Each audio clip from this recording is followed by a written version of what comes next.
What's up, guys? Kyle here with Crypto Now Known. Today we're going to be talking about DeFi. DeFi is short for decentralized finance, which is a term for financial applications in cryptos and on the blockchain that's main focus is to disrupt the status quo of traditional financial centralization. A reason why DeFi plays in the crypto space is making such impacts is because it's expanding the use of blockchain from simple value to more complex financial use. Most projects that claim to be DeFi are ERC20 tokens, which means they run on the Ethereum blockchain, which is the second largest cryptocurrency platform. There are decentralized exchanges known as DEXs that help users swap assets to others so it's much easier to trade cryptos with one another. As we know, not all cryptos can be traded against other cryptos, so this is a very easy way for you guys to be able to get the cryptos that you want without a median in between. Now we are seeing stable coins, which is a crypto that is tied to an asset that is outside of the cryptocurrency space, like the US dollar, that helps stabilize the coin's price overall.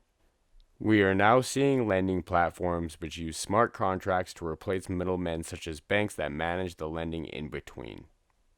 Now, Bitcoin and Ethereum are two different platforms that do not converse with each other, which means coins on the Ethereum blockchain can't be on the Bitcoin platform. But there is ways around this. There is wrapped Bitcoin, that is a method of sending Bitcoin to the Ethereum network so Bitcoin can be used directly on the Ethereum DeFi system.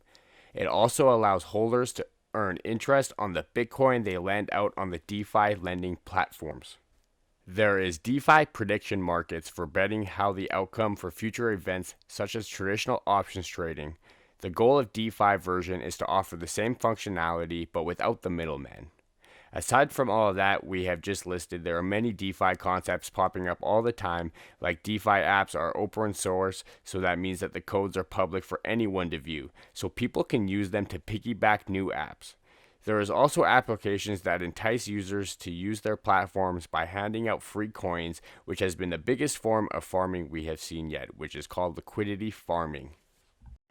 DeFi projects should definitely be looked at, as most of the coins we will be covering this year will be DeFi plays, as they have made such a tremendous movements in the crypto space.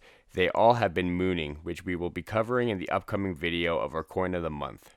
Though to be said, DeFi is very new and it is very risky. A lot of people say it's the future of finance from the disruption it has already created could lead to massive gains.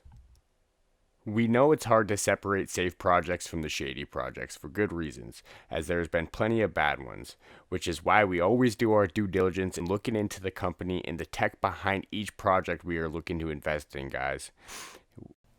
Okay, that'll be all for today. This video at least a little insight into what DeFi plays are and what they mean.